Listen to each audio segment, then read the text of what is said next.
Okay, so this is kind of another episode of different thoughts about things in Mormon history. We're going to take it a little bit different angle this time, though, so we're going to start talking about something that may seem a little bit tangential, but I think it's going to all tie together, and you'll see how it's really kind of applicable and sort of an important concept. So first thing we're going to do is we're going to look at a case report from a medical journal, from the American Academy of Pediatrics, from the year 2000, actually. And it starts out talking about a 14-year-old patient that reports to the emergency room. It says a 14-year-old male presented to the emergency department with a history of severe bilateral scrotal pain of an hour and a half duration. He described the pain as sharp, stabbing, constant. On further history, he noted that 1 week earlier he had been experiencing a milder form of this scrotal pain, which had resolved slowly over a couple of hours. And in each instance, the pain started when he'd been, quote, messing around or engaged in foreplay with his first girlfriend, kissing and fondling while fully clothed. In neither case did he ejaculate. The pain began immediately after stopping foreplay. His vital signs were normal, and on physical exam, he was totally normal except for testicular tenderness or pain. The patient's pain resolved during the 1 hour of observation in the emergency department. And the doctors followed up by calling him a week later, and it showed that he began to have sexual intercourse with his girlfriend and had no further episodes of pain in his scrotum or in his testicles. So this is one of the first times that a medical case where the cause of the pain was something known as blue balls. This is something that some people say it doesn't exist, it's just a made-up thing. And then a lot of young men in particular usually say, it does exist. There's a real thing, and you can't minimize the pain associated with this. Before we go into some of the sociological implications of this, I found a video that kind of covers the physiology of it. It's worth reviewing, so let's take a look at that. Blue balls is a totally real thing. There's even a scientific name for it. Epididymal hypertension. Sounds harsh, right? Basically, when a man becomes horny, the arteries that carry blood to his genitals get bigger, vasodilation, while the veins that carry blood away get smaller, vasoconstriction. This is also called vasocongestion. His flaccid little worm becomes a big, proud boner, and the testes engorge to get 20 to 50% larger than their usual size. If a vasocongested man has an orgasm, he's all set, but if he doesn't, watch out. He'll start feeling heaviness, aching, and pressure in his swimsuit area. That's blue balls. It's more of an annoying bummer than actual pain, but there's also the psychological element of really wanting to have sex. Since most men are still babies emotionally, this can get problematic. But it also goes away pretty easily. Just come and it's done. If no one wants to have sex with you right then and there, just go to the bathroom and jerk off, you dummy. It's not like you don't know how to do that. Or just be a grown-up and wait a few minutes. It will go away as your horniness decreases. Okay, so that reviewed some of the physiology of it. There's some factual problems there in terms of unoxygenated blood does not turn blue like that. The congestion blood is primarily in the epididymis, and anything that you see physically on the outside is determined more by the blood supply to the skin of the scrotum, and that's totally different. But those medical facts aside, the possibility of a man experiencing pain when he gets sexually aroused but does not have the completion of that sexual cycle to ejaculation is something that can be exploited in a form of nonviolent coercion.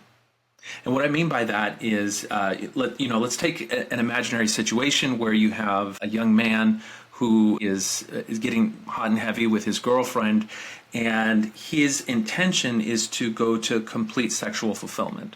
And she maybe is not quite comfortable for that. And so when she initially says no, he may invoke this idea that, well, if I don't come to ejaculation, then I'm going to have intense pain, and it's a real thing, and it's a medical condition, and it's this huge buildup, and maybe it's so bad that I may become sterile, so I've really got to do it, and if you refuse me, then you're doing an injury to me. And so it's a type of coercion where then the young lady, not wanting to impose any form of hurt or violence on her suitor, may feel an undue amount of coercion to consent to a level of sexual activity that she would normally not consent to because she doesn't want to have the young men have any pain. And so, the question is this a real thing? Like, do people bring this up? And so if you read some of the literature on date rape and acquaintance rape, then this actually is one of the things that people bring up as a form of nonviolent coercion. There's a book about coping with date rape and acquaintance rape, and one of the sections says, he may have heard about blue balls, a phenomenon in which the testicles are engorged with blood as a result of prolonged sexual arousal without ejaculation. It's uncomfortable, and he may have the idea that unless the pressure is relieved, his testicles will explode, resulting in permanent sterility. Both boys and girls learn the myth about blue balls, but in reality, the testicles do not explode. The discomfort will not cause sterility. It dissipates quickly, either through ejaculation or, just through time. If a man does experience this discomfort, he does not need a female to help him alleviate it. Rather than force his partner to have intercourse, he can masturbate, or he can allow the pressure to subside naturally over several. Included with this is the idea that men must begin to understand that forced or coercive sex is rape, even if the woman is a friend or a lover. And you need to start seeing that type of coercion for what it is and not engage on it on a personal level and not accept it in society. What I want to establish is that there is a notion where you can take harm that is going to come to an individual, the male in this case, and you can use the threat of that harm to extract a form of coerced consent from a vulnerable woman in order to have the male achieve his goal of sexual intercourse or sexual fulfillment. Now, we've used blue balls as the example here, but that's not the only example. There is a documentary online about a man who has started a religious cult, and in it there's a story where he uses that type of injury potentially happening to himself as part of a message to engage the consent of a woman to undergo intercourse with him. And because he has the added power of claiming to be the spiritual leader with a connection from God, he adds the idea that God himself is the one that is going to be injuring him if this act of intercourse does not take place. And so let's take a look and see. In my time here, I thought I'd heard everything. Then Jeff delivered an incredible revelation about his dad, the Messiah. God came down on Michael and forced him to consummate with Christiana. I mean, it was a terrible, strange act of God. He did an astonishing thing that I was astonished, and so was Michael. Michael had made no mention of sleeping with his son's wife. And I got the feeling this was a story I wasn't supposed to hear. And when Michael found out I knew, he asked me for an opportunity to explain just how God had made it happen. I stood up like this, and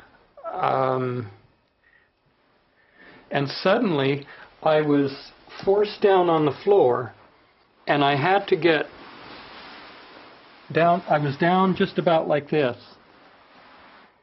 and I was in pain, and all I could do was groan. All I could do was kind of rock. So I want you to realize that what he's describing there, where his body is in pain, he's writhing around, all he can do is rock, that's very similar to the description that is given in the case report for the young man who is having this blue ball thing.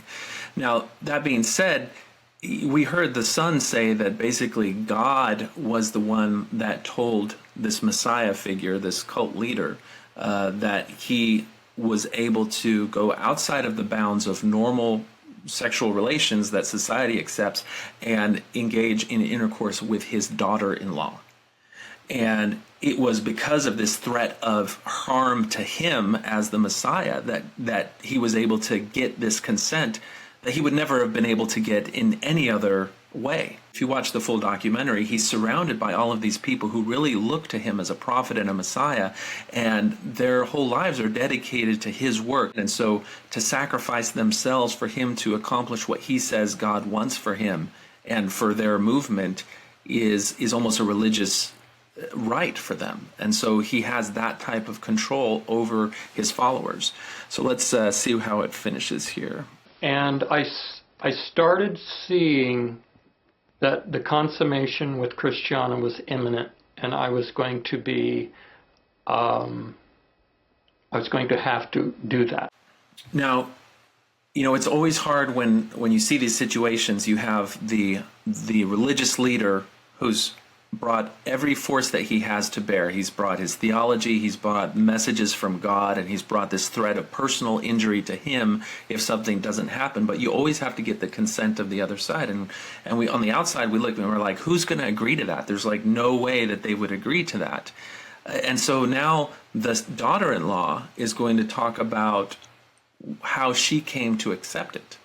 I was just laying awake and I was thinking about coming over here. And I said to Father, I said, when I go over there, if Michael invites me in, I will ask for the consummation tonight.